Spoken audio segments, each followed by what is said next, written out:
PPT 좀 띄워주십시오. 노태학 증인. 예. 저는 선관위의 방만 경영이 이제 범죄 수준에 이르렀다고 생각합니다. 특히 국민은 노태학 증인이 부부 동반으로 해외 출장한 것에 대해서 굉장히 분노하고 있습니다. 증인의 배우자가 어떤 선거 관련돼서 무슨 전문성이 있습니까?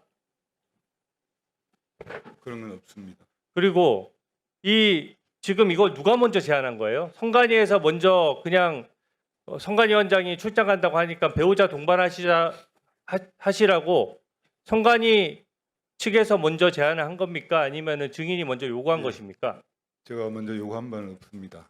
그리고 이제 그 잠깐 과정을 요구한 건 아니 말씀드리면- 제가 좀 말씀드릴게요. 네. 요구한 게 아니라고 하더라도 증인은 선관위원장 전에 대법관도 지내고 법원의 판사도 오래 했고 여러 가지 국고 횡령 사건이나 이런 것들 많이 다뤄보셨을 겁니다. 저 PPT 보면은요.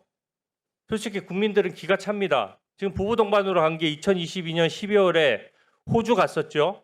그리고 2024년 11월에는 독일하고 에스토니아 갔어요. 에스토니아 무슨 선거제도를 연구하러 갔습니까? 에스토니아 사전 제가 선거제 말씀드릴까요? 하고 예. 있습니까? 에스토니아가 그 인구가 한 130만 좀 되는데 아이, 핑계죠. 잠깐만요. 전자투표 제가- 부분에 제가 다 질문하고 답변하세요. 예, 그러시죠.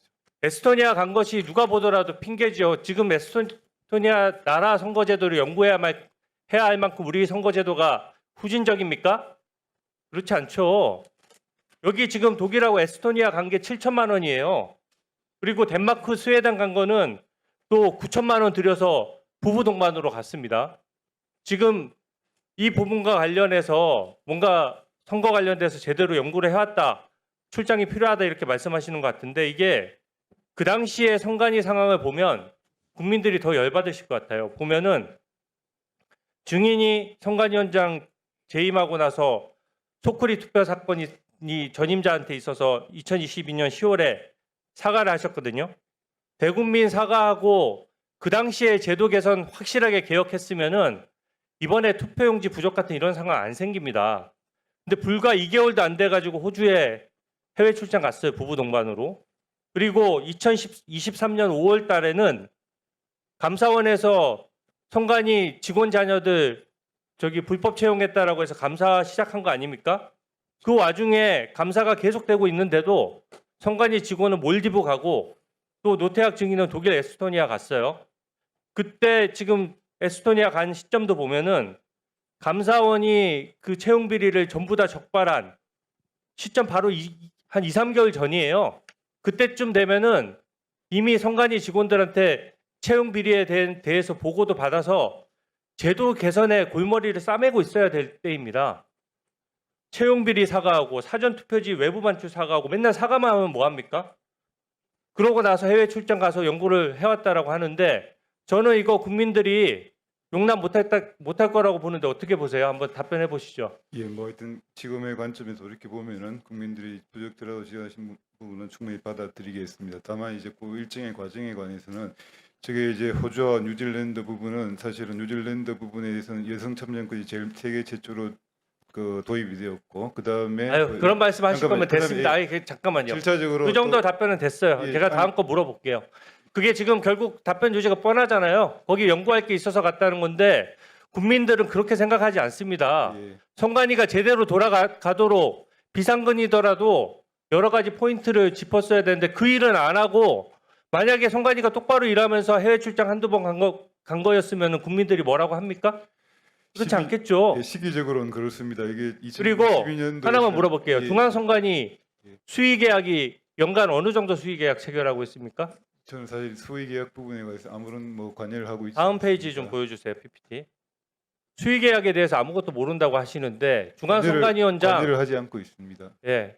아니 그것도 업무하기 나름이에요. 비상근이니까 지금 다 사무국에 맡겨놓고 선관위원장으로서 최소한의 관리 감독 업무가 일어나지 않으니까 저렇게 방만하게 운영되는 겁니다.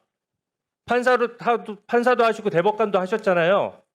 어느 우리나라 정부 부처 기관 중에서 지금 수의계약 비율이 87.7%예요.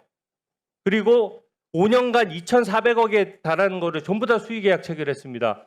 요번에 투표용지 인쇄한 업체들 다 수의계약 체결했죠? 알고 있습니까? 수의계약에 대해서는 아예 관여를 안 해요. 계약에 대해서는? 관여를 하지 않고 있습니다. 그럼 누가 관여합니까? 사무차장이 답변 드려도 되겠습니까? 아니요, 잠깐만요. 누가 관여해요? 그냥 그 체계도 모르고 있는 거예요? 저는 중앙선관위원장으로서의 그 역할에 대해서 제가 지적을 하는 겁니다. 다음 중앙선관위원장도 올 수가 있기 때문에 그러면은 아무리 비상근이고 안건만 한다고 하지만 이 수의계약 관련된 거에 대해서는 도대체 몇 건을 누가 어떤 식으로 결정하고 얼마나 되고 이게 수의계약 비율이 90%에 이른다는 거를 아예 파악도 못하고 있는 거예요, 선관위원장이? 말씀해 보세요. 다음 페이지 좀 해주십시오. 이게 쪼개기 수의계약이요, 엄청 많이 있습니다. 지금 모른다고 하시니까 증인이 답변할 수도 없겠지만 대놓고 하고 있어요. 보면은 나주에 있는 인쇄업체거든요. 저 A 업체 같은 경우에는 2025년도 4월 10일, 4월 11일, 4월 14일, 4월 15일 5차례에 걸쳐서 똑같은 인쇄물인데 나눠서 쪼개서 계약을 합니다. 1억 8천원이나 되는 계약을 5번에 걸쳐서 며칠간에 나눠서 계약을 하는 거예요. 증인 대법관 하셨으니까 쪼개기 계약이 뭔지는 아시죠? 쪼개기 계약 아십니까? 예, 알고 있습니다. 이게 지금 보통 공무원 같으면 2천만 원 이하, 많아도 5천만 원 이하만 수의계약을 체결해요. 근데 수의계약을 체결하기 위해 가지고 저거 지금 다 금액 나눠서 한 것이고, 제가 다음 페이지 보여드릴 것도 없이 여러 업체들이 다 이렇게 하고 있습니다. 근데 그 6년이 임기인데 그 임기 동안 연구만 하고 이런 실질적으로 국민 예산이 투입되는 부분에 대해서는 전혀 관리 감독을 안 한다는데, 그러면 도대체 누가 감독하는 겁니까? 수장으로서 한번 말씀해 보십시오.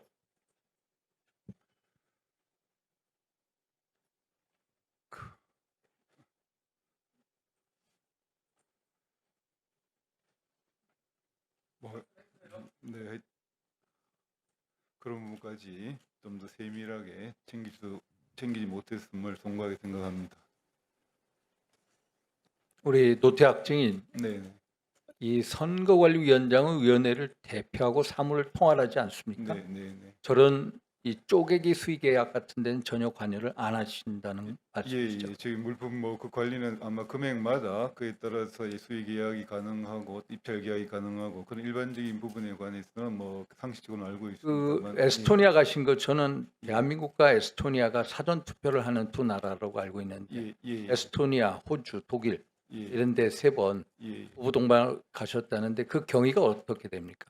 그거 한번 말씀해 주시죠. 예, 그 에스토니아는 아마 인구가 130만 정도로 알고 있는데 제가 가기 이전에 아마 이제 그 전자 소송 또 전자 투표 이런 것들에 관해서 굉장히 앞서 나가고 있었습니다. 그래서 그 부분에 대해서 우리도 장차 이제 전자 투표로 나아가려고 한다면 이 국민들이 도대체 어떻게 해서 이렇게 전자 보이지 않는 것을 믿을 수 있을까? 라는 그런 관점에 대해서 마침 거기 에스토니아의 선거관리위원장도 아마 고등법 의료 추면 부장 그 판사 대우로 있고 해서 그런 부분에 대해서 한번 절차적으로 한번 기술적으로 절차적으로 저희가 가서 MOU를 체결하고 난 다음에 우리 직원들을 또 파견 보내서 교육도 받게 할 수 있는 그런 계기를 만들어 보고자 그런 목적으로 보통 그런데 가실 때 부부 동반으로 가나요? 과거 선거관리위원장들도 다 부부 동반 갔습니다. 그 부분을 좀 말씀을 아마 그게 그런 이제 부부 동반이 소위 말해서 뭐 죄송합니다만 하여튼 오부 요인에 해당하는 그런 대우로 편성이 예산이 된 게 2020년으로 알고 있습니다. 그런데 그 당시에 아마 예산이 편성되고 난 다음에 그 코로나 사태로 인해서 거의 이제 계속 불용 처리되고 반납하고 불용 처리되고 반납해서 제가 가서 2022년 5월달에 취임을 하고 6월달에 지방선거를 치렀습니다. 그래서 이제 그 해외에 가려면 사실 그때부터 준비를 해야 되는데 그때 실무진에서 지금까지 계속 불용 처리가 되었는데 그러면은 부부 동반이 가능 그건 지금까지 전부 다 틀림없이 그렇게 해왔고 그런 부분에 대해서 아무런 이해 제기한 바도 없었고 그래서 당연히 그런 것으로 생각을 하고 그렇게 이제 특별히 큰 의문을 갖지 않았습니다. 어쨌든 지금 관점에서 보면은 국민들에게 그렇게 비춰지는 점에 대해서 대단히 송구스럽게 생각하고 있습니다. 그런데 문제는 국민 세금으로 갔다는 겁니다. 예, 국민의 세금은 한마디로 국민의 피눈물입니다. 그래서 예. 많은 국민분들이 결국 부부 동반에 이 세금을 썼다는 것 이것을 도둑질했다라는 식으로 받아들입니다. 그래서 혹시 이런 부당한 자금이 있다면 반환할 용의는 있으십니까? 예, 뭐 하여튼 가능한 방법을 통해서 그런 점이 있었으면 방안을 강구하겠습니다. 예, 수고하셨습니다.